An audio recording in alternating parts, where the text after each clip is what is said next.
સુરતના કાપોદ્રામાં બ્રિજ પિલ્લરમાં સંતાડેલો ગાંજો ઝડપાયો. પોલીસે આરોપીની ધરપકડ કરી મુદ્દામાલ જપ્ત કર્યો. સુરત પોલીસ કમિશનર વિસ્તારમાં નશાનો વેપલો કરનારાઓ સામે કડક કાર્યવાહી શરૂ કરવામાં આવી છે. ગૃહમંત્રી દ્વારા પોલીસ સ્ટેશન લેવલે પણ નશીલા પદાર્થના નાના કેસ કરીને કાર્યવાહી કરવા માટે વિશેષ સૂચના આપવામાં આવી હતી. સુરત પોલીસે સૌપ્રથમ આ સૂચનાનું પાલન કરીને કાર્યવાહી શરૂ કરી છે. આ કાર્યવાહીના ભાગરૂપે કાપોદ્રા પોલીસે ઓવરબ્રિજ નીચે સંતાડેલો ગાંજાનો જથ્થો ઝડપી પાડ્યો છે. રાંદેરમાં બ્રિજના પિલરમાં સંતાડેલો ગાંજો મળ્યો.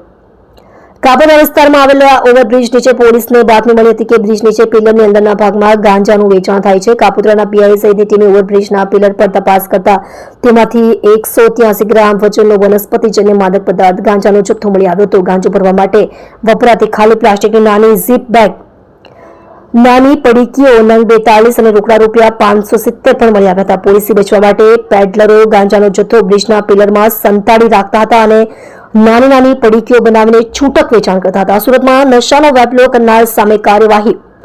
પોલીસે સ્થળ પરથી દીપક ઉર્ફે સુખો અનિલભાઈ સોનોરે નામના એક પેડલરની ધરપકડ કરી છે. આરોપી દીપક ઉર્ફે સુખો અજાણ્યા ઈસમ પાસેથી છૂટક ગાંજાનો જથ્થો લાવીને વેચાણ કરતો હતો. કાપોદ્રા પોલીસે NDPS એક્ટ હેઠળ ગુનો નોંધી આરોપી સામે આગળની કાર્યવાહી હાથ ધરી છે. ગૃહમંત્રીના આદેશ બાદ પોલીસ દ્વારા કરવામાં આવેલી આ સઘન કાર્યવાહી સૂચવે છે કે સુરતમાં નશાના વેપલાને ડામવા માટે નાના સ્તરે પણ પોલીસ સક્રિય થઈ ગઈ છે.